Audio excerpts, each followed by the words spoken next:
వీళ్ళు నాయకుల కాదు సార్. సాధారణంగా మన ఇంట్లో చిన్నపిల్లలు మారం చేసి ఏదైనా పెద్ద పెద్ద వస్తువులు కోరికలు కోరుతున్నారు అనుకోండి, మనం చిన్న చిన్న చాక్లెట్స్ క్యాండీస్ ఇచ్చి వాళ్ళని బుజ్జగిస్తూ ఉంటాం. ఈ సరదాలో అంటే చిన్న చాక్లెట్ క్యాండీస్ సరదాలో పెద్ద విషయాన్ని మర్చిపోతూ ఉంటారు. ప్రధానమంత్రి నరేంద్ర మోదీ గారు చెప్పకనే చెబుతూ ఒక ఎగ్జాంపుల్ సంకేతం ఇచ్చినట్టుగా మీకు అనిపించడం లేదా అని కొంతమంది ప్రశ్న ఇచ్చారు. అంతేనా లేకపోతే లేదండి? అసలు ప్రజల్ని ఇండైరెక్ట్ గా ఏమైనా చెప్పారా మీకు ఇంతే అని? ప్రజలకి నాకు ఎందుకంటే అమరావతి మహిళలు అని నాకు అర్థం కాదండి, ఎందుకు బెంచ్ చేస్తున్నారు వాళ్ళు? అమరావతి మహిళల్ని పోరాటం చేస్తా అవమానాలు పాలవుతా అరెస్టులు అవుతా ఉంటే వాళ్ళని పెయిడ్ ఆర్టిస్టులను తిట్టింది ఎవరండి? ఈ పార్టీ నేతలు కదా. 3 రాజధానులను జగన్మోహన్ రెడ్డి గారు దాంతో సరిపెడతంటే మేము వస్తే కనుక 13 చోట్ల పెడతాం, 15 తప్పే ఉంది, 13 రాజధానులు పెట్టుకుని ఒక్కో చోట ఒక డిపార్ట్మెంట్ పెట్టేస్తానని మాట్లాడింది ఈ పార్టీ అధ్యక్షులు కదా. నాకు అసలు అర్థమే అవ్వట్లేదు ఏం జరుగుతుందండి అసలు, ఎందుకని చిడతలు భజన చేస్తున్నారు?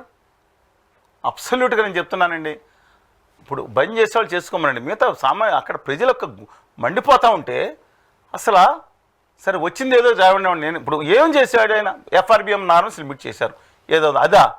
ఒక అమరావతికి మేము 15,000 కోట్లు చొప్పున 4 ఏళ్ళు ఇస్తున్నాం, ఇంతకు మించి కేవలం ఒక 15,000 కోట్లు చొప్పున 60,000 కోట్లు సరిదిద్దుకోండి, మీ రాజధాని మీరు డెవలప్ చేసుకోండి, మిగతా ప్రాజెక్ట్ పోలవరం అసలు ఏమైనా ఉందా? నాకు అసలు అర్థం కావట్లేదు. మరి అమరావతి పోలవరం 2 ప్రాజెక్ట్స్ ని వచ్చే 3 ఏళ్లలో కంప్లీట్ చేసేస్తాము అన్నారుగా. క్యాబేజీ పూలు ఏమైనా ఉంటే పెట్టుకోమనండి, ఎవరైనా తీసుకెళ్ళి, లేకపోతే చర్చకు రమ్మనండి. ఎందుకు ఇప్పుడు నేను with due respect to everybody, I respect all the జర్నలిస్టులు, ఆల్ ద మీడియా, నేను ఒక్క మాట మాట్లాడిన తప్పుగా దయచేసి పోలవరం మీద మేము రాష్ట్రం అంతటా సమావేశాలు పెట్టాం. నేను జేడి లక్ష్మణ్, శ్రీనివాసరావు, రామకృష్ణ గారు, అనేక మంది అనేక నీటిపారుదల నిపుణులతో కలిపి పెట్టాను. ఒక్కళ్ళు సమాధానం ఇవ్వడానికి ముందుకు రాలి. అధికార పార్టీలో ఉన్న అనేక పార్టీలు, దాంట్లో ఉన్న నిపుణులు, దాంట్లో ఉన్న ఇంటలెక్చువల్స్ ఒకళ్ళు రాల. పోలవరం ప్రాజెక్టు ఆల్రెడీ ఇంతకుముందు గత 150 అడుగులు లెక్కన స్పిల్వే ఎన్ని పూర్తి అయిపోయినాయి. కేవలం రాతి మట్టి కట్టడం అంటే ఎత్కం రాక్ ఫీల్డ్ డ్యామ్ ఒకటి కొంత మధ్యలో కావాలి. కాలువలు కూడా ఒకచోట 90% 95% అయిపోయినాయండి. దానికి పునరావాసం కావాలి. అది కట్టేసి ఇది మోసం అన్నాను. మోసం, నమ్మద్రోహం, దగా, దుర్మార్గం. ప్రజలు మోసం చేస్తాను. నిజంగా కట్టలేదంటే అదే బాధలేదు. కట్టేస్తామని కట్టేసానని చెప్పి 150 అడుగు నీళ్లు పెట్టకుండా ఈ బడ్జెట్లో 38 పాయింట్లు మనం పెట్టుకున్నాం. బడ్జెట్ చూడండి, ఇంత నీచ నికృష్టమైన బడ్జెట్ పాయింట్ ఇంకెక్కడ ఉండదు. కళ్ళు మూసుకుపోయినా ఎంపీలారా మీరు? పవన్ కళ్యాణ్ సిగ్గు శరం లేదా అని ఎంపీ కారణం రాసుకున్నాను మాట్లాడి నేను అడుగుతున్నాను. అలా అడగపోయినా సరే మిమ్మల్ని గౌరవంగా అడుగుతున్నాను, మీ అందరికి లెటర్లు రాశారా లేదా? నేను మీకు అందిన 2 ఎంపీలు అయితే స్పందించారు, ధన్యవాదాలు ఇద్దరికి.